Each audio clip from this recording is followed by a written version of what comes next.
नमस्कार. श्रावण महिन्यातील सप्तमी म्हणजेच आजची शिळा सप्तमीची कहाणी. त्यापूर्वी मी गणपतीची कहाणी वाचते. ऐका परमेश्वरा गणेशा तुमची कहाणी. निर्मळ मळे उदकाचे तळे, बेलाचा वृक्ष सुवर्णांची कमळे, विनायकांची देवळे रावळे, मनाचा गणेश मनी वसावा. हा वसा कधी घ्यावा? श्रावणात चौथी घ्यावा.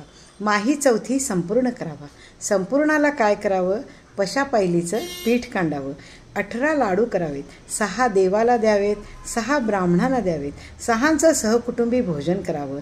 अल्पदान महापुण्य असा गणराज मनी ध्याईजे, मनी पाविजे, चिंतिले लाभिजे, मनकामना निर्विघ्न कार्यसिद्धी करीजे. ही 60 उत्तराची कहाणी. 5 उत्तरी सुफळ संपूर्ण. शिळा सप्तमीची कहाणी. 8 पाट नगर होतं. तिथं एक राजा होता. त्यानं एक गाव वसवला होता. जवळ तळं बांधलं. काही केल्या पाणी लागेना. जलदेवतांची प्रार्थना केली. त्या प्रसन्न झाल्या. राजा तुझ्या सुनेचा मुलगा बळी दे, पाणी लागेल. हे राजानं ऐकलं. घरी आला. मनी विचार करू लागला आणि फार दुःखी झाला. पुष्कळ लोकांच्या जीवापेक्षा आपल्या नातवाचा जीव अधिक नाही.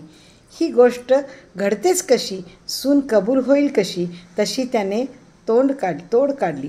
सुनेला माहेरी पाठवावं, मुलगा ठेवून घ्यावा. सासऱ्यानं आज्ञा केली. सून माहेरी गेली.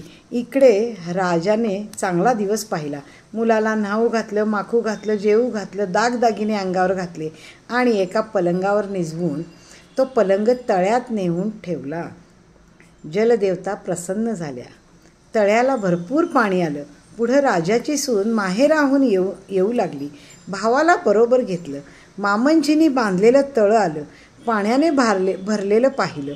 तिथं तिला श्रावण शुद्ध सप्तमी पडली. वशाची आठवण झाली. तो वसा काय तर तळ्याच्या पाळी जावं, त्याची पूजा करावी, काकडीचं पान घ्यावं, वर दही भात आणि लोणचं घालावं, एक शिवराई सुपारी ठेवावी आणि वाण भावाला द्यावं, एक मुटकुळ तळ्यात टाकावं आणि जलदेवतांची प्रार्थना करावी. जय देवी आई माते, आमच्या वंशी कोणी पाण्यात बुडाले असतील तर ते आम्हास परत मिळोत.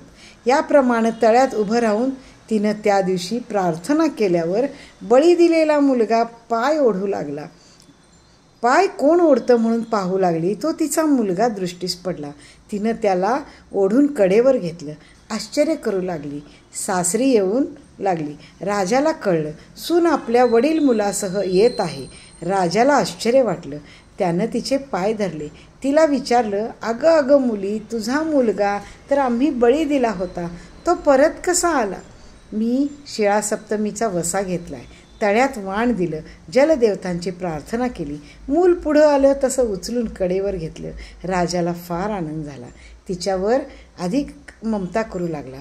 जशा जलदेवता तिला प्रसन्न झाल्या तशा तुम्हा आम्हा प्रसन्न होवोत. ही 60 उत्तराची कहाणी. 5 उत्तरी सुफळ संपूर्ण. तात्पर्य काय तर दुसऱ्याच्या कल्याणाकरिता केलेले कोणतेही कृत्य फुकट जात नाही. त्यातूनही परोपकारासाठी जो आपल्या अत्यंत आवडत्या वस्तूचाही त्याग करतो त्याला देव शेवटी आनंदातच ठेवतो.